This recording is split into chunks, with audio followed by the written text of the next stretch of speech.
Olá, amigos.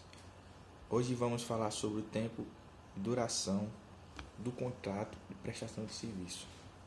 A gente já explicou sobre o conceito, sobre as características, sobre o objeto, a forma e retribuição. Hoje será tempo de duração do contrato de prestação de serviço. Primeiramente, eu vou falar sobre o artigo 598 do Código Civil, onde dita sobre o tempo de duração do contrato.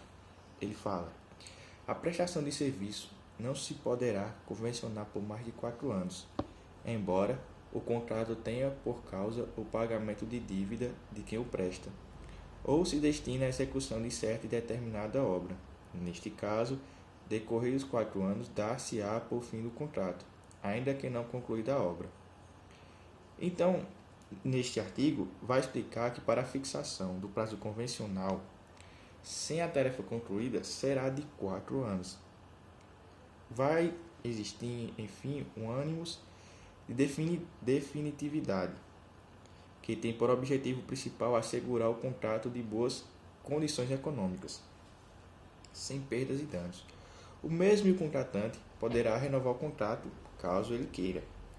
Então, para que esse contrato ultrapasse 4 anos, que é a parte principal, deverá existir uma cláusula que adapte ou regule o tempo limite, podendo até ocorrer por tempo indeterminado. O contrato de prestação de serviço poderá ser habitual, mas sem ocorrer que ele vire um contrato de emprego. Um exemplo são escritórios de advocacias, que prestam consultoria para a mesma empresa durante um tempo, mas ele não vira um contrato de emprego em si. Ele ainda fica como um contrato de prestação de serviço, mas não vira um contrato de emprego mesmo durante anos. Caso esse contrato não tenha um prazo determinado, os contratantes estarão vinculados ao acordo, podendo haver então uma resilição unilateral do contrato. Ou seja, se caso não houver nenhum aviso de prazo, uma das partes poderá notificar sua desistência na relação contratual. Está falando então do artigo 473 do Código Civil. Sendo este um instituto do aviso prévio, que está previsto no artigo 599 do Código Civil. É um exercício potestativo da parte, mas faz nascer o direito de perdas e danos pelos prejuízos causados. O artigo 599 fala: não havendo prazo estipulado, não se podendo inferir da natureza do contrato ou do costume do lugar, qualquer das partes a seu arbítrio, mediante aviso prévio, pode resolver o contrato. Dar-se-á, que é um aviso, parágrafo único, com antecedência de 8 dias, se o salário se houver fixado por tempo de 1 mês ou mais. Com antecipação de 4 dias, se o salário se estiver ajustado por semana ou quinzena. Terceira linha, de véspera, quando se tenha contratado por menos de 7 dias. Vamos falar agora sobre o artigo 600. No artigo 600, então, ele explica assim. Ele descreve: não se conta no prazo do contrato o tempo em que o prestador de serviço, por culpa sua, deixou de servir. Explique, então, que o tomador de serviço não precisa contar o tempo no prazo do contrato.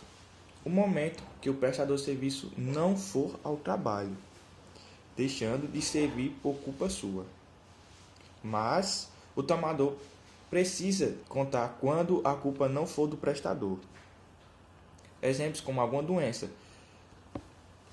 O exemplo é assim: se caso uma pessoa, o trabalhador, não for trabalhar por causa de uma doença, de uma enfermidade ou coisa do tipo, o prestador não pode parar de contar esses dias que ele trabalhou, porque a culpa não foi sua, ele ter ficado doente, por exemplo. Outro exemplo é se ele for convocado para um serviço público obrigatório. A remuneração, nesses casos, elas têm que ser paga, pois a culpa não foi sua de ter faltado, independentemente do prazo do contrato, salvo em previsão específica. Aí se encontra outra diferença entre o contrato de emprego e o contrato de prestação de serviço, pois, no mesmo caso, o tomador de serviço na relação de emprego, ele irá assumir o risco econômico, quando o empregado entrar na suspensão parcial do contrato, que é quando o mesmo entra de férias, repouso semanal e licenças. Esse foi mais um vídeo. Até o próximo.